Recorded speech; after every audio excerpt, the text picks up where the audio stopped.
standardization and policy that enables the content rather than disrupts it. And so influencers, the big influencers that are going to really have a return are used to working with brands. You're used to being brand friendly and the sponsorships that come their way. And so it's not the Wild West. It's a very civilized settlement at this point that is highly regulated and very profitable for the brands that know how to navigate this space. And for those that don't, they need to find a great partner like Ben to help them navigate through it. Yeah, this is Brad. It only needs to be the Wild West if you make it that way. Like if you go into it not knowing what you want to accomplish, or not knowing who you want to work with, or not knowing, you know, the main objectives and strategies that you want to do, then absolutely it's the Wild West. But if you go into it with any sort of plan, or go into it with a partner that knows what they're doing, it's not like that at all. And we see that mentality. We're working with brands today that they want to come in and they want to do it their way, but they're trying to utilize influencers as if they were a different medium, like what Brand said, is if they were just either the content creator or the distribution platform rather than a combination of the both. But the brands that really take our advice and know how to empower the content and work with the influencer rather than trying to control a lot of these elements, those are the ones that really see success in influencer marketing. Right. You mentioned something about the policies you have in place. Could you explain that a little bit more to me? Yeah, I mean, a lot of this is standardization and the policies where, I mean, like there's things that you can and can't do. One of our policies is to, and I keep using this word, is to enable the content rather than disrupt it.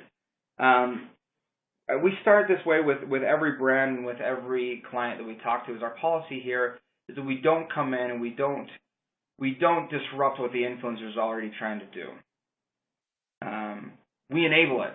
And so we want to create videos that are thematic in nature, where the product or the service being integrated into the content empowers the content rather than creates an inorganic and unnatural feel that just disrupts it. And we have policies that enforce that and regulate it. Another policy example that we have is that, and this kind of is to help regulate the wild, wild west, so to speak, is that every piece of content that comes through our doors and that we work on it passes through 3 different pairs of eyes, and one of those pairs of eyes is a compliance officer to make sure that the FTC regulations are adhered to. You know, influencers have to disclose the material relationship between them and the brand or the sponsoring or endorser. And so we make sure that we have 3 sets of eyes, including a compliance officer, that make sure that the brand is protected. And that goes not only with FTC regulations and guidelines, but that also goes with branding requirements and branding guidelines, so that we don't get a piece of content that goes live without being aligned to the brand's objectives and the FTC's regulations. Does that make sense? 100%. 100%. Hey, Jake, do you mind speaking a little bit to, I think one of the things would be remiss is like the content or the consensus triangle. Yeah, and talk about we have a consensus triangle, Doug. If you can imagine a triangle here, there's 3 sides to a triangle. And we try to reach a consensus with these 3 sides. One of the sides being the viewer, right? They're a party to this video or to this content. They're watching for a reason. And that reason is generally because they like the kind of content that the influencer is creating.